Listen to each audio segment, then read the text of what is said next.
आपका क्या है? ये मेरा है सर पार्ट्स ऑफ प्लांट। जैसे इसको छोटे बच्चों को बताना है कि पार्ट्स ऑफ प्लांट कैसे क्या क्या होता है प्लांट में। तो ये एक पेड़ बनाया मैंने, उसमें लिखा है कि पार्ट्स ऑफ प्लांट। तो सबसे पहले प्लांट्स में क्या होता है, लीफ होता है, और पार्ट्स में क्या होता है, फ्रूट होता है, और स्टेम मतलब तना, रूट मतलब जड़, और ग्रो मोर प्लांट्स मतलब हमें और बहुत सारे पेड़ लगाने चाहिए। मेन थीम हुआ जो पेड़ लगाओ भविष्य बचाओ है, ठीक है।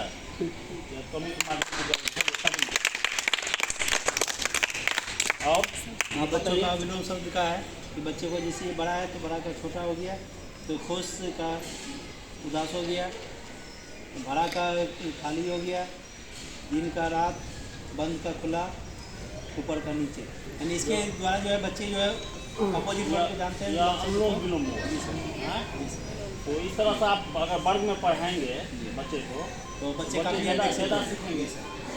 इसका यूज वर्ग में करते हैं। जी सर।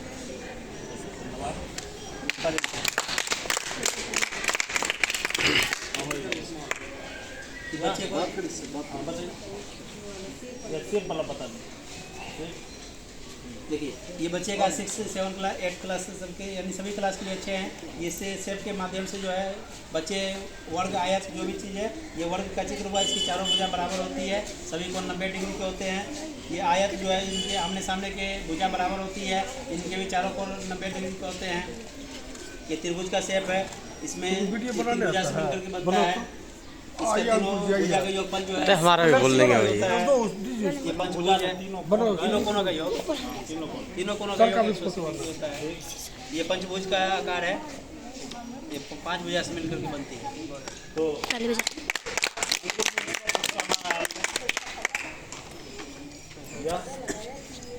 ये जो बनाया गया है इस पर कितना क्लास 8 में मैथ में पढ़ाया जाता है। जैसे वर्ग आयत हो, पंचभुज या त्रिभुज हो, हम लोग इसके माध्यम से बता सकते हैं कि वर्ग की चारों भुजा क्या होगी, बराबर होगी, और प्रत्येक कोण क्या होते हैं, समकोण होते हैं। इसी तरह सेम आयत में होता है, लेकिन आयत में आमने सामने भुजा बराबर होती है। इसमें भी प्रत्येक कोण क्या होता है, समकोण होता है। इसमें इसका जो विकर्ण होता है, विकर्ण भी बराबर होता है, और वर्ग में भी विकर्ण बराबर होता है। ये त्रिभुज का बताया गया है। त्रिभुज में ये जब एक एक कंडी लगी हुई है, इसका मतलब ये क्या है, समबाहु त्रिभुज है। और त्रिभुज 4 प्रकार के हो जाएंगे, समबाहु हो जाएगा, विसमबाहु हो जाएगा, समद्विबाहु हो जाएगा। ये पता है जिसका मतलब कोई मतलब नहीं है। और ये है पंचभुज है, 5 भुजा से बना है पंचभुज। चलिए इसमें और जैसे और के बारे में हम और शेप के बारे में बताएंगे। हाँ, बोला सबसे भी बना सकते हैं। मतलब ये तो बेसिक ये बेसिक नॉलेज में हुआ, ये 6, 7, 8 सभी के लिए हो गई है। और विस्तृत बता देंगे हम कि यह तो बताए हैं कि विकर्ण इसका बराबर होता है, दोनों आसपास की भुजा बराबर, आमने सामने की भुजा बराबर होती है, प्रत्येक को 90 डिग्री का। अगर मान लीजिए मैं ट्रायंगल ले लेंगे तो ट्रायंगल में विभिन्न 3 तरह के होते हैं, 3 तरह के होते हैं, समबाहु, विसमबाहु, समद्विबाहु, है ना। एक चीज छोटा सा है कि आप इसको लेकर के अगर यूज करेंगे क्लास में, इससे बच्चे जो है तो ज़्यादा इससे बच्चे ज़्यादा में और सीखने की बच्चे को कला में ललक जो है तो ललक पर, ठीक है ना। और ये अंकुर जी बनाया है, ये बस भसोर का एक बार ताली मारो तो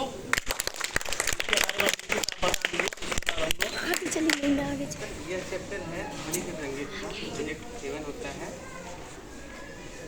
और ये क्या है, जो भी हम लोग ध्वनि निकलता है या क्या है, एक माध्यम है वाइब्रेशन का। जब कंपन करता है कोई चीज़ तो ध्वनि निकलती है, और ध्वनि तीनों चीज़ से निकल सकती है, चाहे वो वायु हो, चाहे वो तो चाहे द्रव हो। जैसे हम लोग बोलते हैं तो यह क्या है, हवा के माध्यम से हम लोग की आवाज़ आती है। और ये जो है बांसुरी है, बांसुरी क्या है कि यहाँ से हवा जाती है और यहाँ पे कुछ छेद बने हुए होते हैं, जिसके माध्यम से क्या है, सुर मिलाया जाता है। और एक किसी को बंद किया जाता है, किसी को चालू किया जाता है, किस माध्यम से क्या होती है, ध्वनि निकलती है। दूसरा वाला ये है कि अगर हम ये छोटे बच्चों से हम प्रयोग करा सकते हैं, एक ड्रम बॉक्स लेंगे, उसके ऊपर एक रबड़ चढ़ाएंगे और साइड साइड में कोई भी चीज़ लगा देंगे और रबड़ को खींच के ऐसे छोड़ेंगे, एक तरह का कंपन होगा। इससे हम बच्चों को समझा सकते हैं हर बार जितना मतलब तनाव ज़्यादा होगा उतने ज़्यादा कंपन होता है। और ये है एक थाली, थाली में अगर हम चम्मच बजाएंगे तो बताएगा कितना कंपन हो रहा है, जो किस तरह से आवाज़ आ रही है। ठीक, ध्वनि के बारे में बताया। चलिए, धन्यवाद।